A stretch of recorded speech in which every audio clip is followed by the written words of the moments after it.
Previously on Podcast Without Pretense. Guys, could we just maybe take a week off from watching these movies? Cats should always be talking all the time. And I mean cats Meyer, not like kitty cats. The kids are just all into interpretive dance now. That's it. Good times. Yep. Hi, I'm Jonathan Strickland. I'm Iyaz Akhtar. And I'm Eric Sandine. And together, we like to kick things around, see where the night takes us, you know. Yeah, let's explain what we normally talk about a movie on this show, because actually we used to not have any topic whatsoever. But then we somehow settled on watching shitty movies. That was my fault, I think. And if you don't know what that's about, just watch another fucking episode. I mean, I'm not explaining that anymore. Any other episode in the last year and a half, 2 years, something like that? Yeah, one of the 80 episodes that focus on movies. Anyway, because I was behind at work today, I could not watch the movie. I planned to come home at 5 and watch whatever this talking cat movie, the thing Thunder, I picked. Something. Yeah, I was about to say. Magic Castle. Who picked the movie? The guy who couldn't watch it. I really was going to watch it. I thought about watching it with my son over the weekend, but then I was like, well, technically that would suck, but maybe I can watch it while he's not around. But because I didn't want to have another time. You want to be careful, because I hear there's cursing in that movie. There are 3 dams. Yeah. 4 if you count the song. So my boy is about almost 5, and he knows adult words. So I asked him. Shocker. I asked him, what adult words do you know? And he's like, fucking goddamn it. And I'm like, I just started laughing my ass off because he knew a whole bunch of them. And they're like, and we're but like, I like to imagine that was the actual introduction to his next statement, which was, what adult words do you know? Fucking goddamn it. All right. So there's shit. There's. I think it would have been great if he just went into, just immediately plunged directly into George Carlin's routine on the 7 words you're not allowed to say on TV. He doesn't seem to know cocksucker yet, but he does. So know he hasn't watched Deadwood. Deadwood.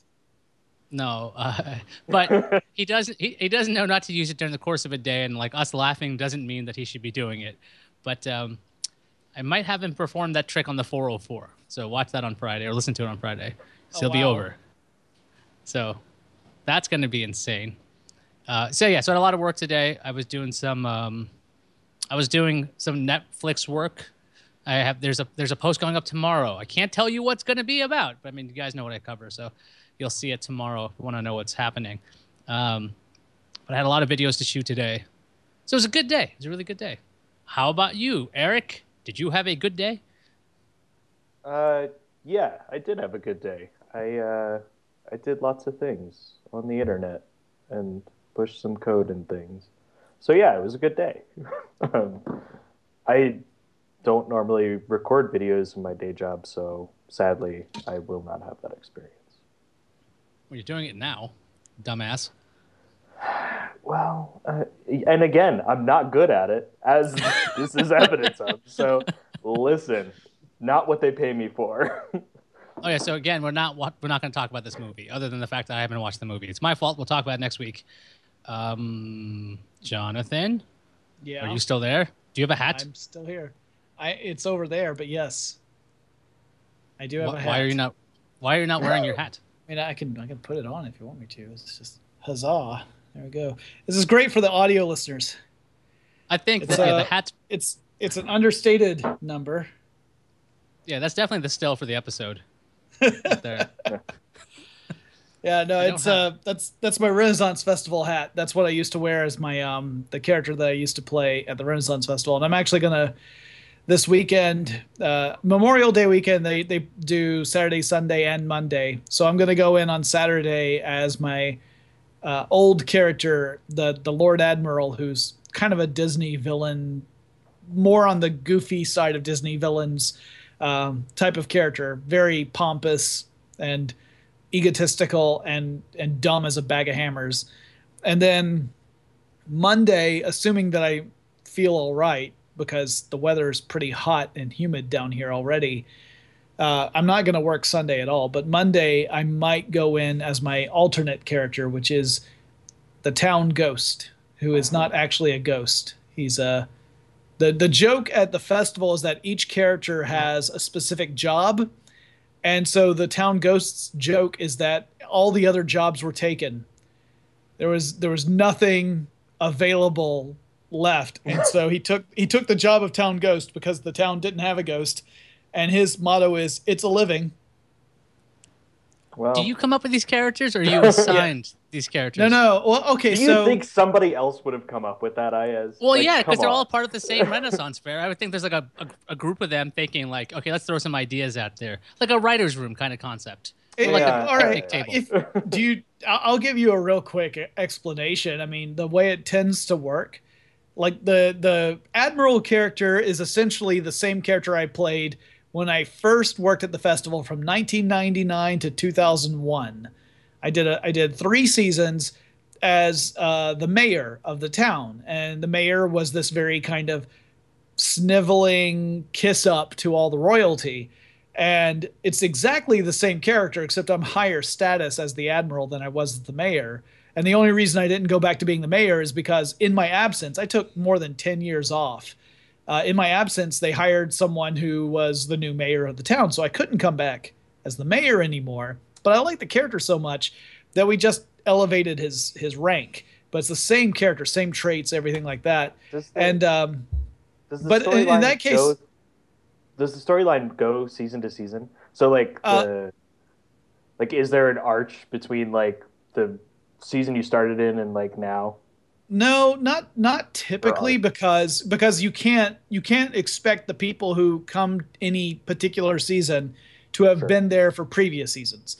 But it hasn't happened in the last couple of seasons at the Georgia Festival for reasons I won't get into because it's just too complicated. And who the hell cares unless you happen to live in Georgia? So you can't just start off each day with a previously and then just run through an hour of plot. Yeah. Every day is a reset. Every day is a reset. It's like you hit Control-Alt-Delete. And so there typically is a story that happens throughout the day where chapters unfold. The last couple of seasons, there hasn't been one of those because there's no opportunity to tell that story at the way the festival is being run right now.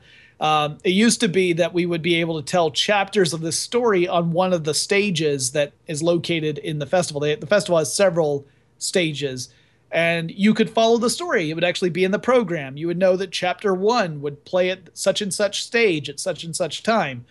But they've since filled the stages with actual stage acts that are contracted to come in and perform at certain times. So there's no availability to tell the overall story, so they just got rid of it. It's just a festival, so there's no like throughput. There's no narrative to follow. So that's been the case for the last few seasons. Anyway, when you audition, you get a chance to audition as a couple different types of characters. Typically, the people who are the creative department at the festival will give you the opportunity to play a specific character or maybe choose between a couple of character types. And then it's up to you to develop the personality of that character. So in my case, I was asked to either be the mayor or the doctor, and I chose mayor, but I got to be the one to define what made that character tick. As far as the ghost goes, that was done every year on Memorial Day, Monday. They have what they call Big Bit Day. And a bit is just an interaction. It could be an interaction between two characters in front of the audience, or it could be an interaction between a character and the audience directly. Big Bit Day is the day where we get to do things that are a little more outside the norm of what we would typically do. So things get a little more silly, outlandish, tongue-in-cheek. Sometimes there's inside jokes that play out. And for one Big Bit Day, I came in as this ghost character who's not, again, he's not dead. He's just playing the part of a ghost.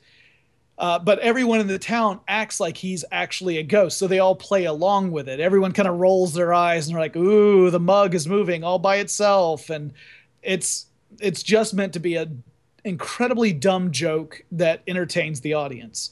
And it went over really, really well. For you to play. This is absolutely your character. Well, It's and a it's dumb fun. joke that goes on for hours. But that's the thing, is that the audience loved it. In fact, all the characters love Yeah. that guy. Like, I love playing the Admiral because I love playing the Disney villain type character, and I lose all day long. I mean, like one of the interactions you have on the festival grounds are various types of competitions and games. You challenge other characters to a game, and then you typically allow the audience to decide who was the winner. So it might be like a wooing contest or an insult competition or something along those lines.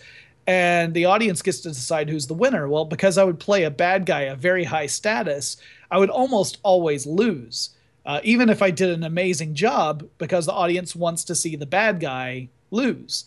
And it was a lot of fun. But people love the Ghost character because he's so downtrodden, but he's so optimistic that they just think that he's fantastic. So, can you combine them one year? It would be weird. Because the two characters are so different. Like a downtrodden, over-the-top villain. Also, isn't somebody playing the other characters? So there would be a really weird interaction there at one point. Yeah. Well, it's odd because like the Admiral is, I mean, all of his motivations are for advancing his own interests. Like, he doesn't care about anyone or anything else, to the point where he often will overstep his bounds in front of his betters. So that's where the opportunity to have him be punished or whatever comes in. Whereas the Ghost is more about, like, he's just determined to be the best ghost there is. So much so, he knows he's so terrifying that he warns people first. So, I mean, it's all, and kids just love him. The kids think he's the funniest thing ever because he's clearly not threatening. He's very much, he's more scared of them than they are of him. And so it's just one of those weird little things. And the odd thing that's about what I'll be doing on Monday. Sometimes you question whether or not you're describing Jonathan Strickland or the ghosts. No, Jonathan Strickland, it's easy. This is easy to tell the difference.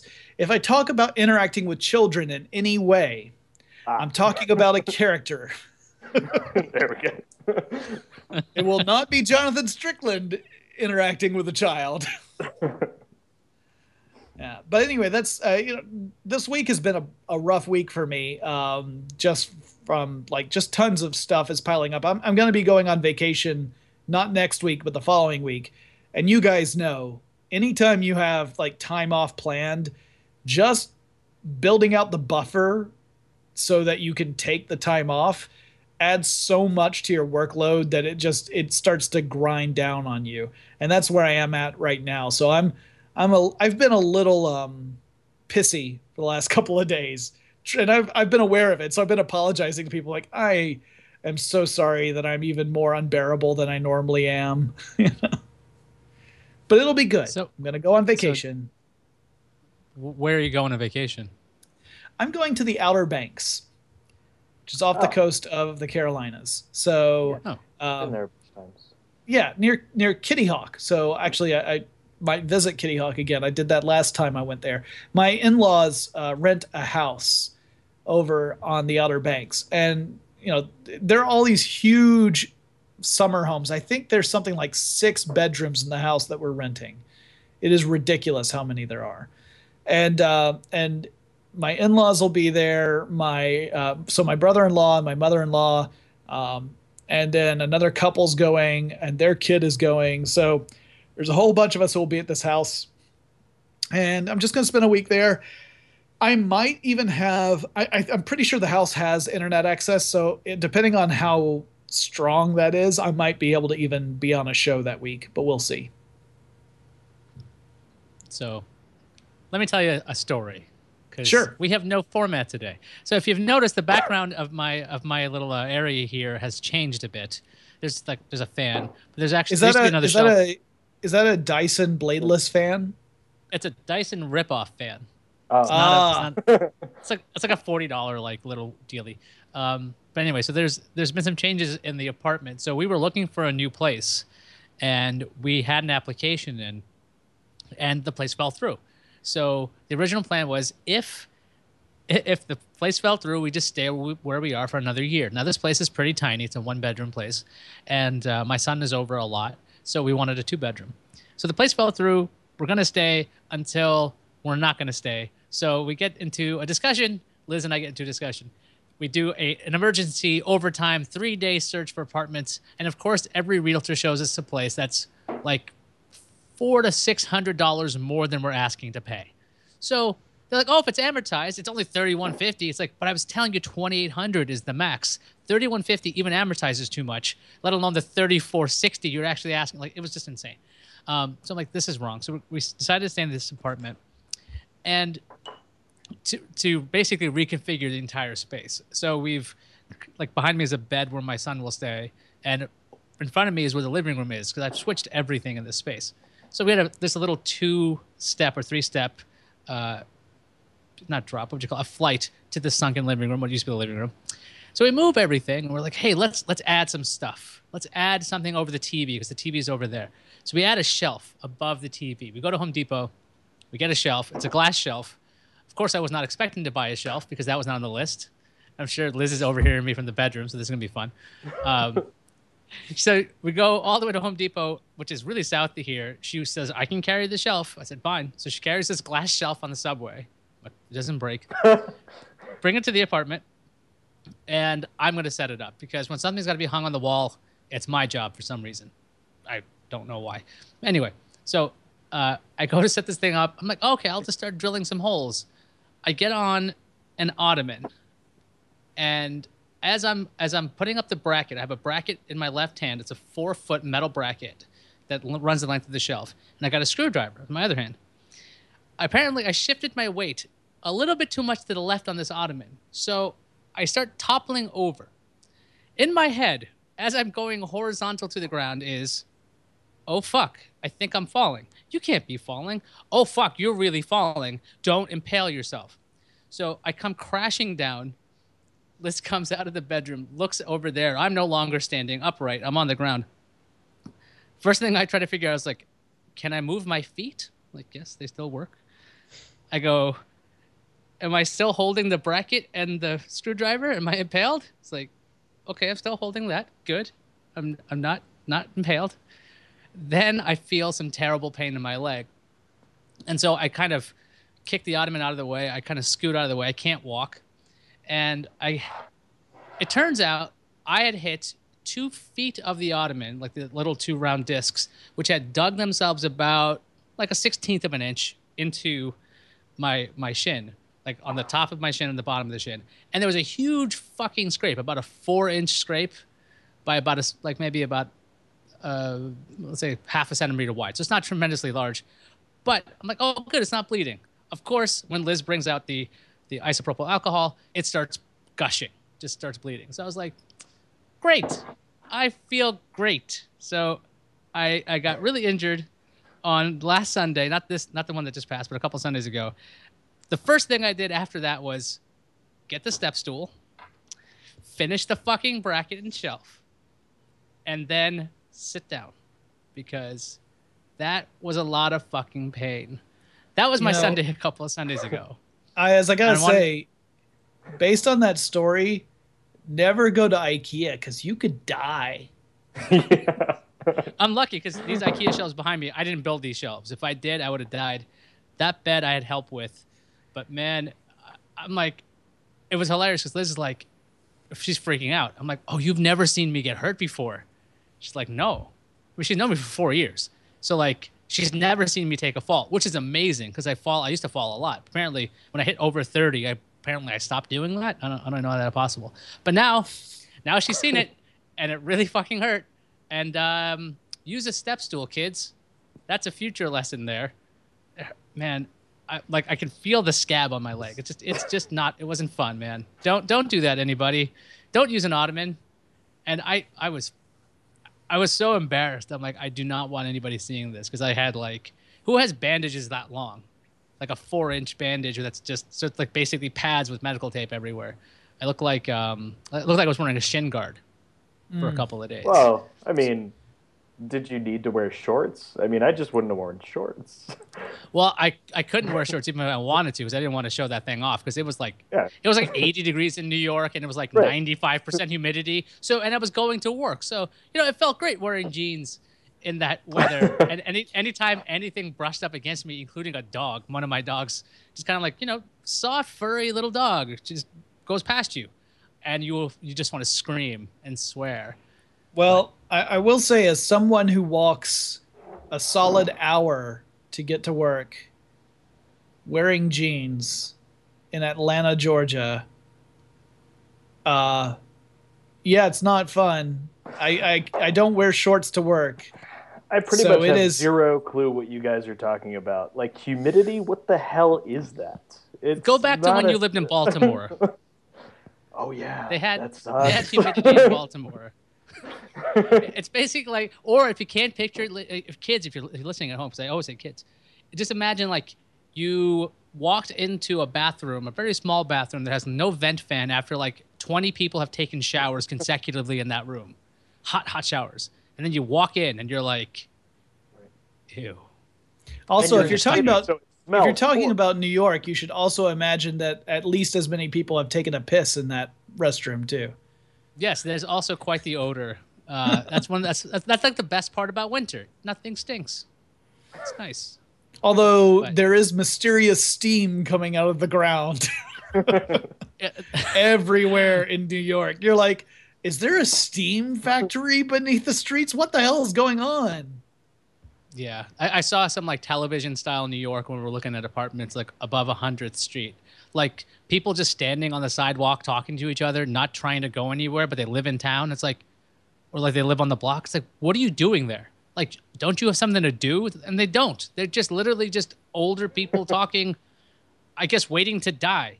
And I'm like, just don't be in the way. So I didn't want to live above 100th Street is my other part of the story there. So bloody, painful, and didn't move. That's the what you have to learn. But I did change the way this looks. So, and Liz got me flowers after I got hurt, so that was helpful. Well, I've got a movie question for you guys, and this might end up being the shortest conversation ever. Have either of you seen the new Mad Max film? No. No, I saw Pitch Perfect 2. Well, that's the fucking shortest conversation ever. I will probably go see it this week, however. You should know Mad Max Fury Road and Pitch Perfect 2, it's the same plot. That's what I heard. Like I heard that actually true, though, because Pitch Perfect 2, I had a problem with it, and that's the fact that my girlfriend and I figured it out while walking back from the movie. We're like, why wasn't that so great? Oh, there's zero conflict in the film. What? That's a rookie mistake. Yeah, so it's really just showing people who sing real good. Kind of, and if there is conflict, it's resolved within a solid 3 minutes.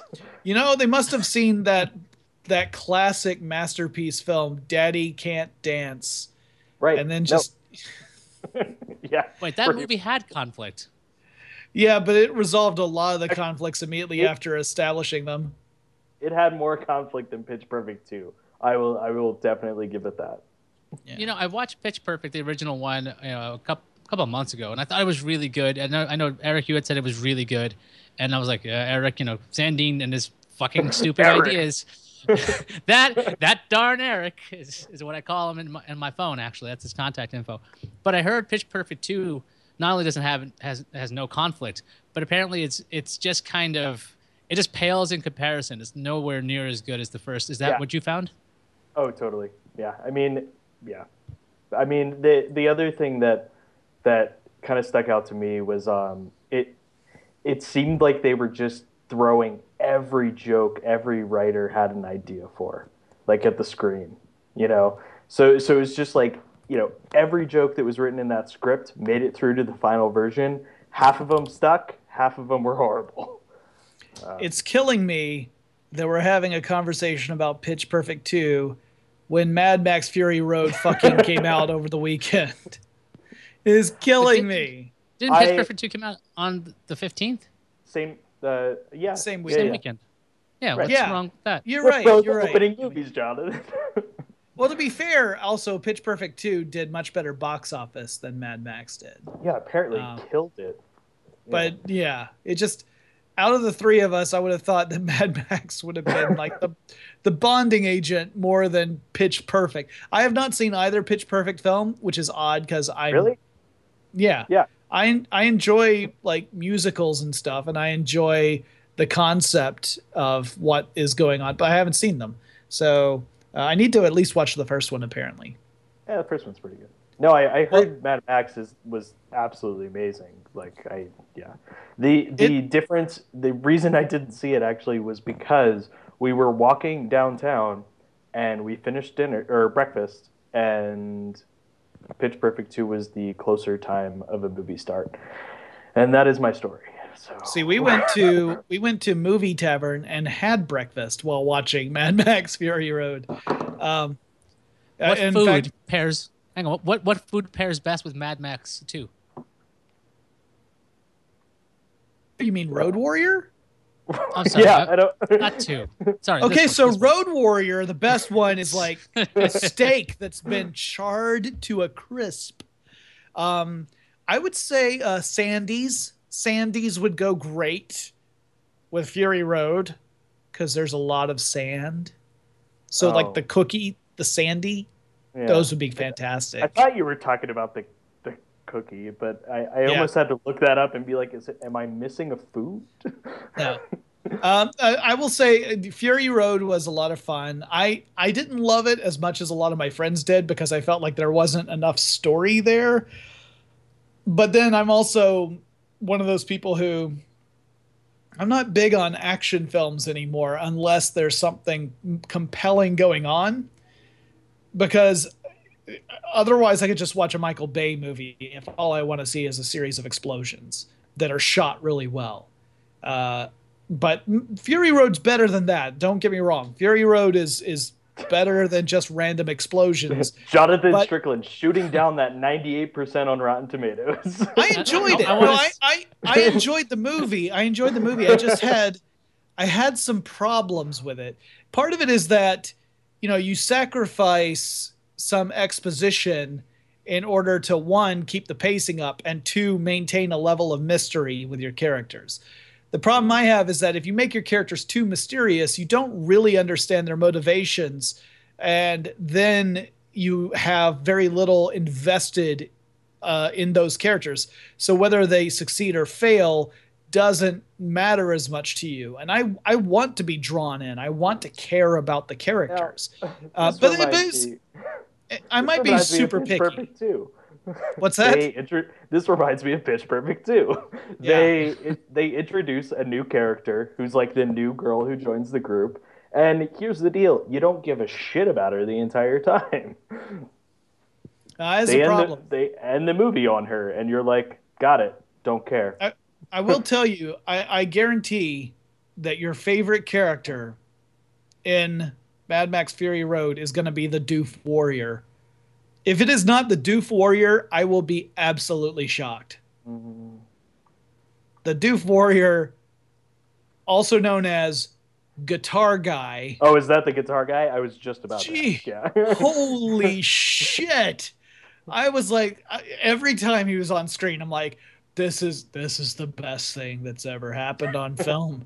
Like, it's so amazing. The concept is amazing, and the execution is amazing.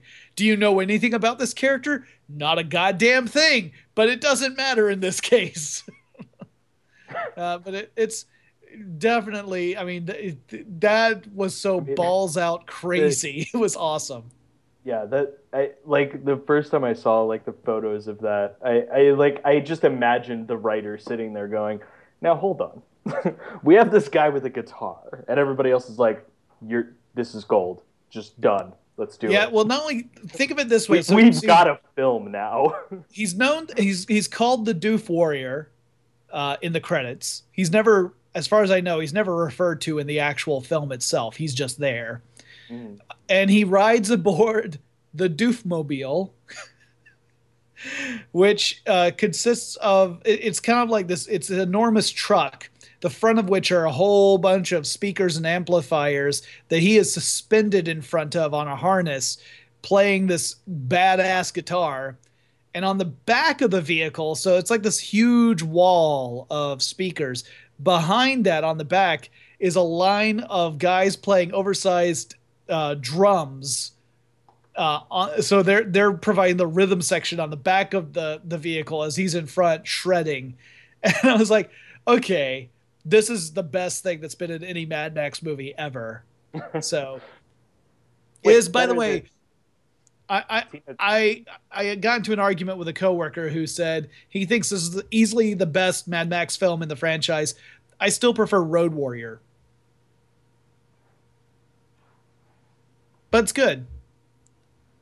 I have nothing to say against that. I haven't seen either of the first Have two.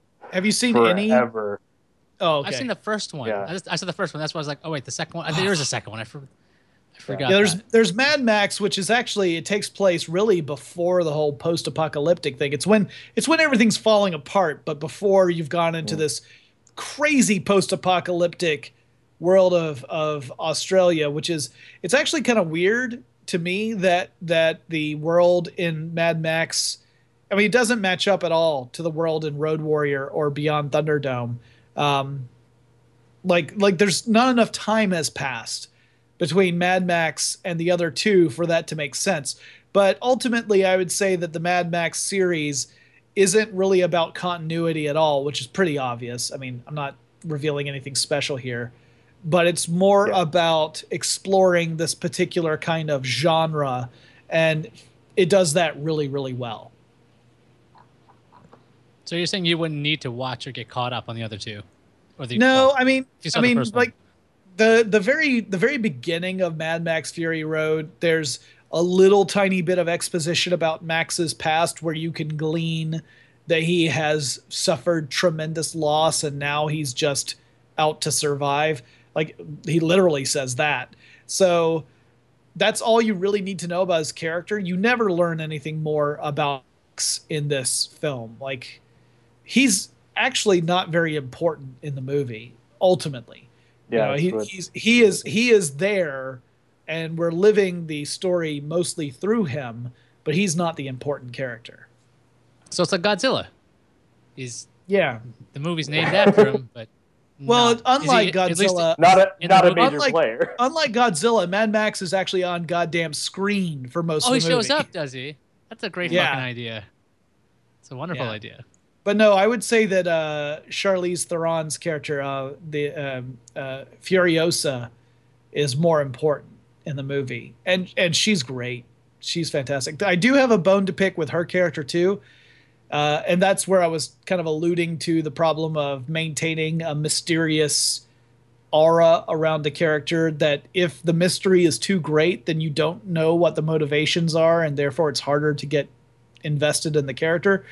That was the major problem I had with Furiosa. Not the performance, which I thought was perfect, but the actual writing, where I felt like there needed to be just a little bit more to explain what her story was to make you care about her. But maybe I'm being super picky, super duper picky. Well, I mean, that's what you do. And to be honest, we watch a lot of shitty movies, so it really taints your vision after a while. Well, and it's a good movie. I mean, it is an entertaining, good movie. I will probably go see it again, and I very rarely go see a movie in the theater more than once these days. Usually it's one and done.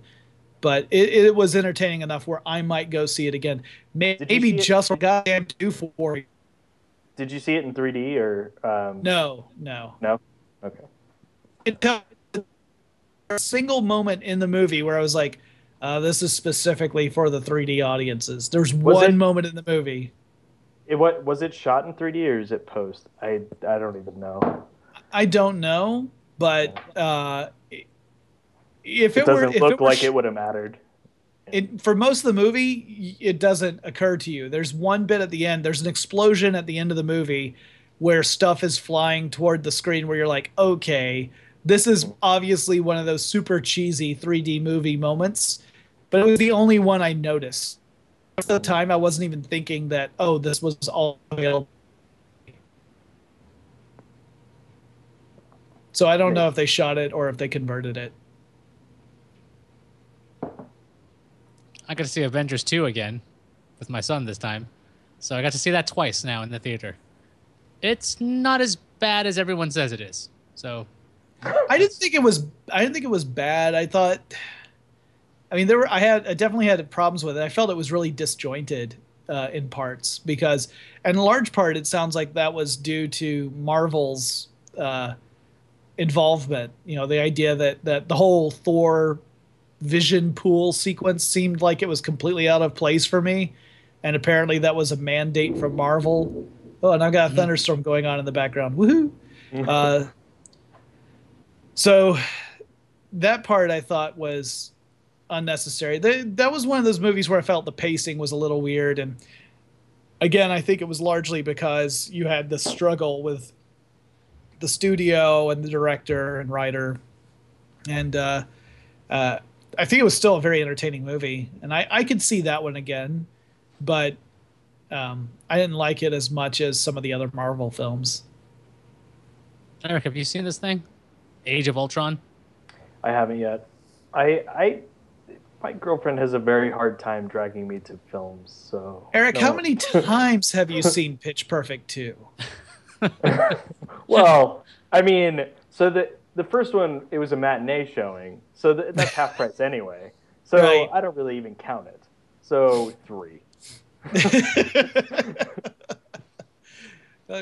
What we don't know is Eric likes to dress up as characters from Pitch Perfect 2. There's this whole cult movie thing going on around it. They shout back or sing back lines to the movie during the screening. Yeah. Oh God, that's going to be a thing if it's not yet. It has to be a thing. Pitch Perfect? I'm not entirely sure it will be. The second one wasn't good enough to carry that tradition.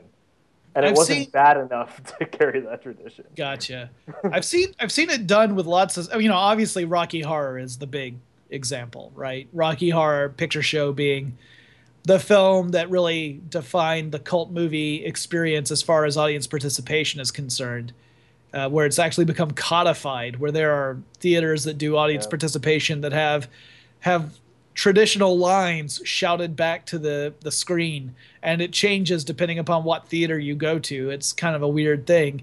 And I think there are a couple of other examples I can think of. The Room would be, Tommy Wiseau's The Room. That would be a big one where that has... You know what's sad? The first time they released that on Netflix, we're going to have to watch it. Yeah, have either of you seen it? I haven't seen it. I don't even know what this is. You've never heard of The Room? Like Eric and I both simultaneously, what? Well, this is part of the cult experience. Apparently, if you haven't seen The Room, people are going to yell at you about it. So yeah, I don't know what we're talking about. I'm not yelling at you. I haven't seen it yet either, but I know what it is. It is legendarily awful. It's from 2003. It's a film. It's a film that's so bad that now Tommy Wiseau, who is the what a lot of people would call the delusional force behind the film, goes around claiming that the whole thing was meant as satire in the first place, whereas everyone else who's was involved in the movie says, nope, this was a sincere attempt to do a film, and it's only because of the cult film reaction from people who are celebrating how terrible it is that he is now kind of retconning it and saying that it was all intentional. And they're like, no, none of this was intentional. It was a mess. It was a mess by the way it was executed, but it wasn't intended to be a mess. Riff Tracks Riff Tracks just did a thing about it where they did a live Riff Tracks where, the guys from Riff Tracks movie. What's funny about this to me is that it's got a 35% on Rotten Tomatoes. That is higher than Biodome. So is it that bad? Well, there's some people who maybe gave it a positive review for the fact that it is so terrible, right? Also, have any of these people seen Rock and Roll Frankenstein? Yeah. Well, have we checked? Is that Rotten Tomatoes? Rotten Tomatoes. That's terrifying. I don't want to know. I don't want this to show up in Go ahead. I will say according to that score, The Room is trouncing Paul Blart 2. That's true. It is. Which also great box office smash. The funny thing about the funny thing about when I was at NAB in Vegas a month ago or whatever, Yeah. was seeing the giant Paul Blart 2 like 4K displays up and down the strip. Oh, and of just him on the Segway like riding around. I'm like, really? This is we're doing this? This is a thing? Like somebody is blowing their entire advertising budget on this film? Wait a second. I just went to IMDb. I looked up The Room just now, and it had a 3.5 star rating. I look up Rock and Roll Frankenstein because I want to make sure I have the right apostrophes around the end so I can look it up on Rotten Tomatoes.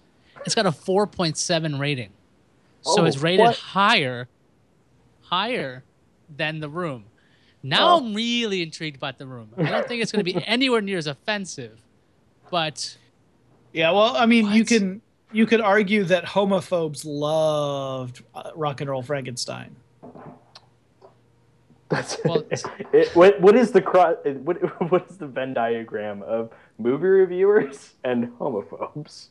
Well, for Rock and Roll Frankenstein, it seems to have a pretty strong crossover. It's right in there. Okay, wait a second. Okay, wait. I must be at the wrong fucking thing because on Rotten Tomatoes, Rock and Roll Frankenstein, 60% fresh, audience score 25%. There must be only like 5 reviewers on it, or like professional reviewers or something. You are correct. It is 5 total. Yeah. 3 fresh, 2 rotten.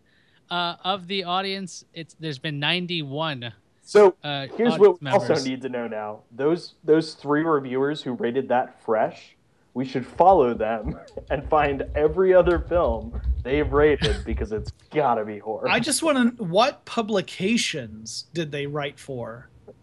That's what I want to know. Trauma magazine. Trauma? I don't know. Are you fucking with me? You are fucking with me. I am. Maybe they like the effects. So it's Apollo Guide, and Film Threat, apparently. Scott Weinberg of Apollo Guide. We need to. I gotta find this full review. I gotta call out on Twitter and be like, guys, do you want to come on the show? Because like we'd love to chat with you about this. So movie. far, I've gotten 1 error and 2 Kickstarter pages for the full review link, so they are gone. Well, the one from Scott Weinberg, the excerpt from Scott Weinberg says, intent on offending virtually any viewer out there, though those with open minds and strong constitutions may find themselves guiltily enjoying themselves. I would argue that the whole intent on offending virtually any viewer was so transparent and ham-fisted that, it was... There was no art to it. There was nothing remotely entertaining about it. I mean, you can go out and tell a terrible version of The Aristocrats that is not at all entertaining. It's not it's just shocking, but no entertainment there. The challenge is telling it in such an entertaining way that people are amused and offended at the same time. This movie did not do that. No. Well, speaking of which, I'll repost those archives some point. I'm just trying to... That point where Eric's like, I better say this before somebody asks me. It's just gonna happen. I can post the direct link to the Rock and Roll Frankenstein on Twitter, so I'll actually just do that, and then I'll do the rest of it. Yeah, I think that's the most important episode until we get to episode 150 where we watch it again, and oh god, what each episode are we on? For that. We're like at 120 or something. I don't know. Yeah, okay, we got time. Like 3 years before we hit 150 at the rate that we record. Yeah. And the other although if we do more of these, because I mean there are days. Here's a peek behind the curtain, dear fans. There are days where it's a recording day and we're like, we can't record because we haven't watched the movie yet, and that's the reason why we cancel for a week. This week we were like, nah, we're gonna get together and record anyway. We just won't talk about the movie. So if we do this more frequently, we're gonna eat up that buffer way faster. Well, yeah, I mean, like I had the story of me falling horizontally on the ground, which is just I don't want to do that again.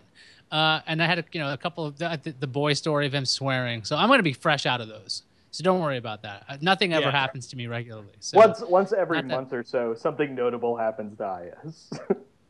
I was really looking forward to talking about Mad Max, and you guys deflated that right away. Well, maybe you should have told us to watch the movie. Well, I'm like sorry. I didn't realize that the insanely awesome advertising for this movie didn't convince you that you need to do that on your own. The fact that it was literally everywhere for a week straight.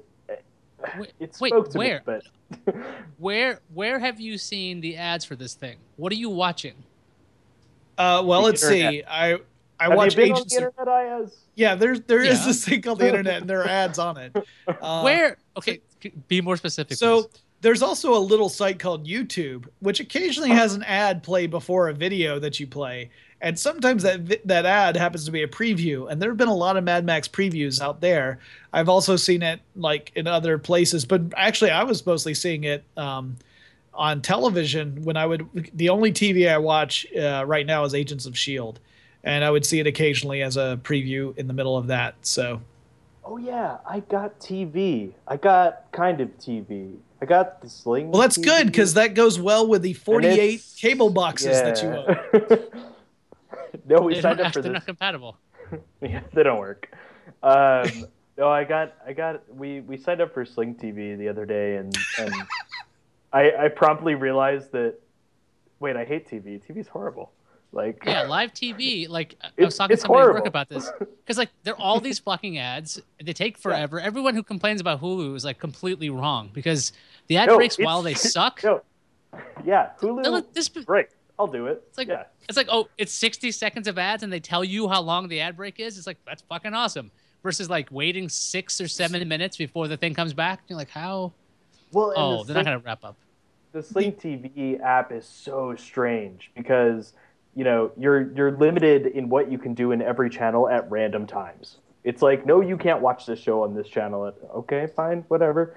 Okay, you can't pause this channel. Okay, fine. I'll go to the next one. Because some of them, you can pause it, so you can give yourself your 15-minute buffer, pause it, and then fast forward through the commercials. You can't do that on every channel. It's horrible. Well, I mean, the only reason I was watching stuff, specifically Agents of S.H.I.E.L.D., when the episodes were coming out was because I follow some of the folks who are actors on that show on Twitter. And also I follow a lot of people who are fans of that show on Twitter. And it was really just preserving myself from spoilers. Yeah. So, that's really the only, because otherwise I tend to just wait and watch. Speaking of spoilers, apparently none of us are Mad Men fans, huh? Never saw it. I watched. No one. I finished it. I watched every episode. Oh, you did? I got caught up. I got up early on Monday to watch it because I get it on iTunes, and I enjoyed it. But also, like, I think I saw somebody's like one tweet about that. I wanted to minimize the spoilers when it came to that. But then again, it's kind of hard to spoil that show.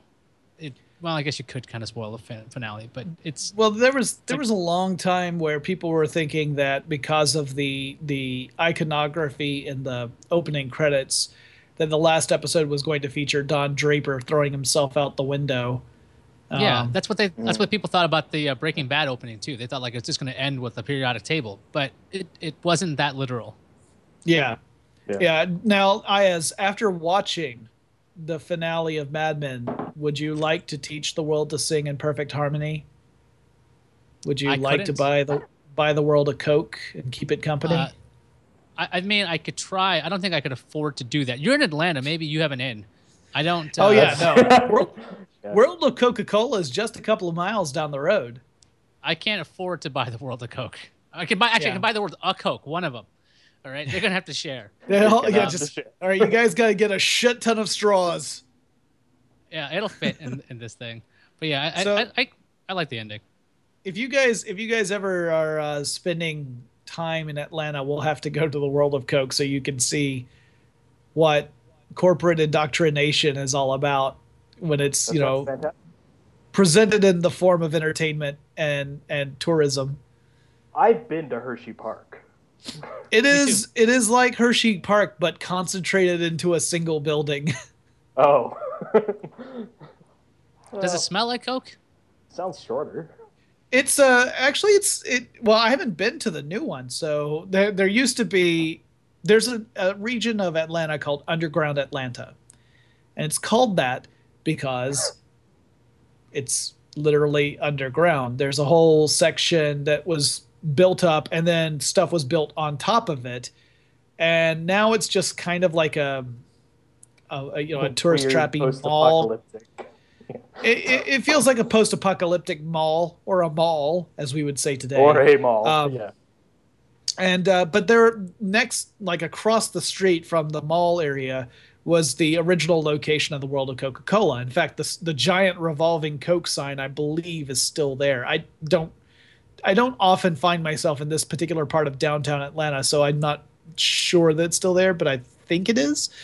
Anyway, they built a new facility right across from the Georgia Aquarium, which is the Georgia Aquarium is amazing. It is well worth a visit. But across the way is the new World of Coca-Cola. And I have not yet gone into the new one. My wife's been, which is funny because she's a Pepsi girl. She grew up in Philadelphia and is more of a fan of Pepsi than Coca-Cola. But she went with some friends of hers and talked about how, it felt like it was an exercise in brainwashing as you make your way through the various. Because as I remember, and I assume the new one is like this too, there were a couple of different rooms where you could go and sit down and watch some videos. One of them was essentially kind of talking about Coca-Cola's corporate philosophy, which seemed to suggest that it could bring about world peace if people would just drink a goddamn Coca-Cola once in a while. And then there was another one that was literally just a loop of Coca-Cola commercials, including the famous hippy dippy "I'd like to teach the world to sing" Coca-Cola commercial from the 70s. And so then at the very end of the tour, when you get through the whole thing, and like there are areas that are set up to show like Coca-Cola memorabilia and old advertising, like including the Santa Claus stuff, all that kind of thing. And it's pretty neat. But by the time you get to the very end, they have the tasting room where you can try all these different Coke brand products from around the world, including like weird shit that is not sold in the United States. And that's pretty fun too, just to try all the different stuff. You will get so fucking buzzed off sugar by the time you leave that room. It's like you were Augustus Gloop and Willy Wonka and done that dive into the chocolate river. You'll just and then you crash like 30 minutes later. But anyway, it's worth going to just for the kind of like the shock and awe value of the experience. I went to the Jelly Belly factory in Wisconsin, somewhere in Wisconsin, some small town in Wisconsin. And yeah, I remember having that experience as a child where it was actually the Willy Wonka experience of, wait, you're telling me I can eat as many of these jelly beans as I want right now? Well, sir. You, sir, are about to be out of a significant amount of money. That's weird because I went to the Crayola factory in Pennsylvania. How many crayons did you eat, Iyaz? They didn't let you take any damn crayons, so I don't. That's not even fair. Let alone eat them. I can just imagine a picture of Iyaz at the end of the tour. He's just got all these different colored teeth. He's been chewing on crayons. Oh, yeah, they're non-toxic. You had a terrible childhood. Yeah, you know what's terrible about it? I didn't have the Dr. Seuss books. I grew up with the Golden books, so everyone was like, "You know about the Cat in the Hat?" I'm like, "What the fuck's a Cat in the Hat?" And like it was a big deal because I had the Golden books, and nobody else knew the Golden books where I was growing up. And of course, Dr. Seuss is like the end all be all. So that's part one of my shitty childhood, right there, and the Crayola factory. What's that? Did people not have Golden books? Like, I'm confused about this. Was there like were there two factions of people who had it was either Dr. or Golden books? It appeared that way. It's like if you had the World book at home or the Britannica. You didn't have both. That's crazy. You either had one or the other. Fair So enough. maybe it's a West Coast thing. Liz is telling me she had both because Yeah, I don't your know mother was a librarian. What are You the don't count. golden books? they I just don't. had the gold spine, like the Berenstein Bears, and right. That kind of stuff. They're like Yeah. they're just Okay. anything that's not Seuss almost. Anyway, let's talk about more shitty childhood. So I'm making the boy watch Star Wars, right? When you And say making the boy watch Star Wars, are you talking about the whole series or just the original trilogy or what? we're doing the machete cut, which is 4, 5, 2, 3, 6, no one. And so 4, I did not remember being as good as it was, and I was actually pleasantly surprised. Like, oh, this is really fucking good. The one thing I didn't remember, which I think, and the world can thank Jar Jar Binks for this. C-3PO is one of the most annoying characters in that movie, and I don't know how no one else complained about this character until like me now. Like maybe Jonathan, do you remember people complaining about 3PO because he's just like really whiny, complainy, and it's like just shut up. Like Han Solo just got encased in carbonite, and you're like, turn around, Chewie. I can't see. It's like shut up. Well, first of all, that's Empire, not A New Hope. Well, I saw 4, 5, and we went 4, 5, and 2 already, so that's part of his annoying stuff. Gotcha. Well, I there were people who actually did point out, like, you know, people describe him as being really prissy or irritating and whiny, but the other characters recognize this too and call him on it. So it's like characters actually either ignore him because of that, or they are actively saying, "Hey, shut up." So it's different from Jar Jar. Jar Jar was like irritating, and people are just like, "No, it's okay." No, it's not okay. It was not okay, and you should have made it clear that it was not okay. I mean, his own people didn't want him anymore. That should tell you something about this guy. So, you know, I think it was a little different, and I mean, he was mainly used as comedy relief in a way that wasn't egregiously awful. And for the record, you know what? I know the overwhelming opinion, at least in geek circles, is that Empire is the best of all the films, but I really feel that A New Hope was the best. That's my favorite still. I think that one was the best film out of all of them, partially because it had a beginning, middle, and end that didn't require a continuation of the story for it to have a satisfying conclusion. Empire ends with essentially a cliffhanger, and that, I think, makes it a little weaker. And perhaps you could argue that it's unfair to say so, simply because the resolution of that story is Return of the Jedi, and most people view that as the weakest of the original trilogy. I don't have any argument against that. I do think it's the weakest, but I still think A New Hope is the best of the three. I really think Empire's an awesome movie. I love it, but I think New Hope is a better film. Yeah, with Empire, my son was like, "Are they going to get out? Is he going to get out of there?" And I'm like, "No, that's the end of the movie. Like there's another one coming up." But yeah, the bad guys won here. He goes, "The bad guys won." I'm like, yeah, that happened in this movie. And he's just like, he's very confused by that concept since none of the stuff he watches ends that way. And so watching the second one, you know, I thought the second one was good when I first saw it because I think the first, you know, episode 1 was still fresh in my mind. After watching 4, 5, then 2, I've been watching like basically one a week. 2 was really bad. Yeah. Like, way worse than I remembered. Like just really bad. I thought maybe I was harsh on it because I was younger. It's like, no, it's just a really badly done movie. It's just the CG is very distracting.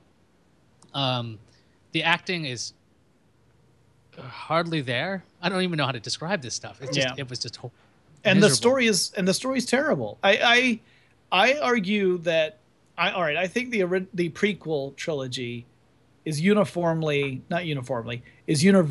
awful. Absolutely terrible. Like anyone who's talked to me for 5 minutes knows my opinion on the prequel trilogy, because it'll come up. You know, people will be like, "Oh, it has." I'm sorry. I'm sorry for Jesus. We could quantify that at this point. Yeah. Well, I mean, like people who just met me, and they're like, Jonathan, I want you to meet so and so, and the person would be like, yeah, I'm sorry that I'm not all here. I just found out that my uncle passed away. I'm like, that's awful. You know what else is awful? The prequel trilogy of Star Wars is just. I thought shit. you'd get there. I thought you'd get there from like, oh, your uncle passed away. That reminds me of Uncle Owen who died. You know what also reminds me of Uncle Owen? The prequel trilogy. I thought You know what go that also? way. You know what also died? My childhood when the prequel trilogy came out. Yeah. No, I That should be a list, actually. Segues into talking about how bad the How prequel awful. trilogy. Give me a conversation. I will show you how to make that about the prequel trilogy. No, I'm not really going to put that challenge out there because someone will call me on it. No, but the more now. Granted, I should also point out I have not watched any of the prequel trilogy in years, and out of the three films, I saw the first one a couple of times.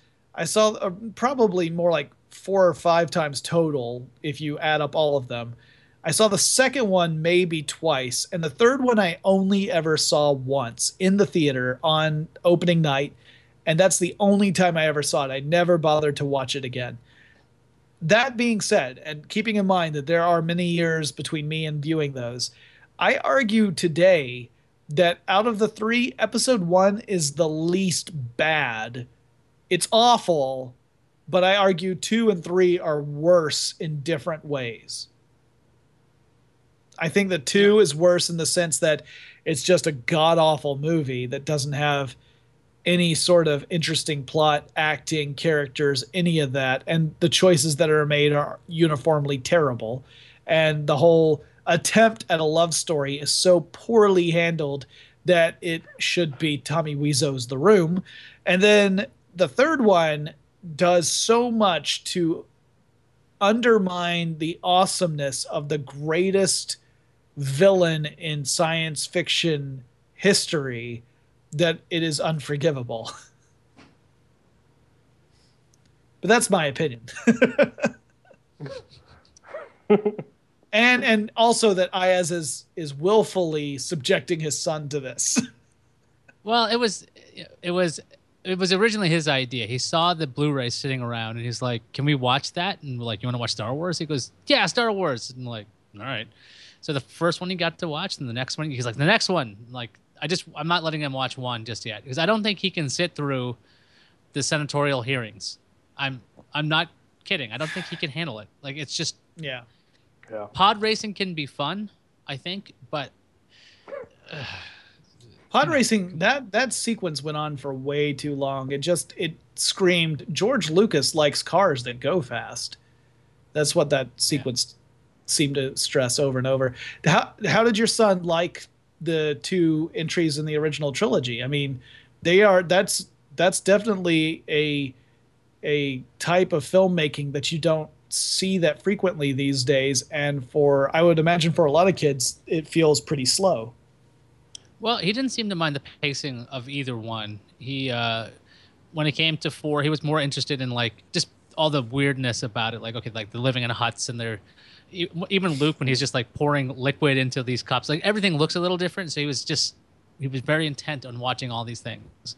When it came to the 5th one, there was a point where Luke is training, right, and it's pretty slow, but he's really into this thing. Luke's training is on his hands. He's on a handstand, and everything is slightly levitating. So the boy who's sitting in front of me turns around and goes, "Dad, can you teach me to do that?" Sorry, son. My midichlorian count isn't high enough. Even if mine was, his maybe not. So like, it was the concern of like, I have to tell him I can't do this, and also I have to explain to him like I could explain to you a lot of the Eastern philosophy stuff that's in there. This whole, force and being one with stuff and like, clearing your mind and basically being very present in the moment, because that's like very, meditation oriented, very Buddhist kind of concepts. Like, and I've been reading into that for a while now. So I'm like, sure, I can teach you that, but I don't know if I can teach you to levitate stuff because that's pretty hard. But other than that, pacing wise, he didn't seem to complain about anything because I think effectively a lot of it's like electromagnetism, though. I mean, I could do that. I could take him to. I should bring him to like another air hockey table. Be like, get some kind of the same. or some earth magnets or something. Just I guess there's nothing stopping us from coming up with ways to levitate items, but random not with our stuff. mind. I guess. Well, okay. I guess I can. We could work out the mind part. Yeah. Oh yeah, I just need some kind of signal from the brain that can be read, and then transmit it somewhere. That's not so hard. Sure. That's possible. So yes, Give me I will a teach couple him. Raspberry Pis, and we'll figure this out. What was his reaction? What was his reaction to the big reveal? Yeah. He didn't believe it. He's like, that's his dad? I go, that's his dad. He goes, no. I go, no, that's his dad. That's the point. He goes, no. I'm like, no, but that's what he just said. He's like, okay. He didn't want to believe it just because it sounded so crazy. That was basically the entirety of it. But he just went along with it after a little bit and moved on. He wasn't like shocked or anything, just other than he wouldn't accept it. I think it's basically he grew up on a lot of Pixar movies, right? So they're actually paced very similarly. And you do have a lot of these, like, what's the word? Subtle plot points you get in these things. So I think he's bizarrely quick on this stuff. But yeah, he didn't seem to be terribly upset by it. I want to see what he says when Vader throws the Emperor away. He just chucks him. I'm very curious about that, but he's been pretty chill so far. Yeah, I just think back to the. You guys have seen the video that one person made of his children watching Empire for the first time, and the son just gets this wide-eyed like at the reveal that Vader is Luke's father. It's one of my favorite YouTube videos ever. It's adorable. It's just the reaction shots. You hear the soundtrack from Empire, but the camera is on the reaction of the kids, and just seeing that moment of discovery, and you're like, oh yeah, that's Star Wars. That's what Star Wars was to me. It wasn't this CGI crap that wasn't at all relatable or believable, and that I didn't care what happened to anybody. It was this. You know what it reminded me of that excitement, which is really dumb, which is there was a video of a priest watching the trailer for the newest movie. And it's just his reaction shot watching the trailer, and he is so excited about it as it's going on. It's like I was excited watching him watch this trailer. Yeah. Well, and I do have high hopes for the new trilogy. I love the fact that they're going with more practical effects. That is huge, I think. That's because the most exciting part about it. Yeah. And I was watching live during the celebration, the stage thing at the very beginning of it, where they came out and mentioned the fact that they were going to be doing a lot more practical effects, like a lot of the effects. Whenever they could do a practical effect, they did. And it got one of the loudest audience reactions out of everything. You know, for 2 and 3, because there's so many virtual sets, this would be one of the few times I'd be like, listen, just I don't want to buy this movie digitally. I want to kind of rent it. So every year you patch it with better graphics until you get to the point where we're done. Because I don't want a special, like, cool edition, HD, 4K edition eventually. I just want this thing to get better every year. At least I'm not distracted by it. Because in 4 and 5, I can see, okay, well, fine. You want to put the special edition crap in there. We can just, it doesn't look so bad because it's one element in the whole scene. So ILM has these master textures somewhere, and you just want them updated each year as we get That's basically better. it. Right? Like, render these fucking scenes out, okay? Because, like, they weren't meant for this. And now, look, I'm sure the DVD version looks fine because you're not seeing the green spill on people. You're not noticing. One of the things I noticed the most in episode 2 was, like, a lot of the scenery was, like, maroon and red. And I'm like, oh, that's the color you use to offset green spill when you're doing keying. Like, I've done that. And I'm like, these lazy fucks couldn't they do something else? Like, I don't know, keep trying. I don't want to. I shouldn't bash ILM. They build a goddamn set. Yeah. Well, look, they did the best they could with what they got, and I think that today's technology could do it a little bit better. So keep patching 2 and 3 until they suck less. Maybe even recut it. I don't care. Just give me a remix version. Anyway. Well, guys, I better get going. I keep hearing banging, and I have no idea what's going on. So I need to find out if my wife is in trouble. Next time on Podcast Without Pretense. She was in trouble. I keep hearing this banging, and I have to leave. Is the banging in my headset, or is that coming from you guys?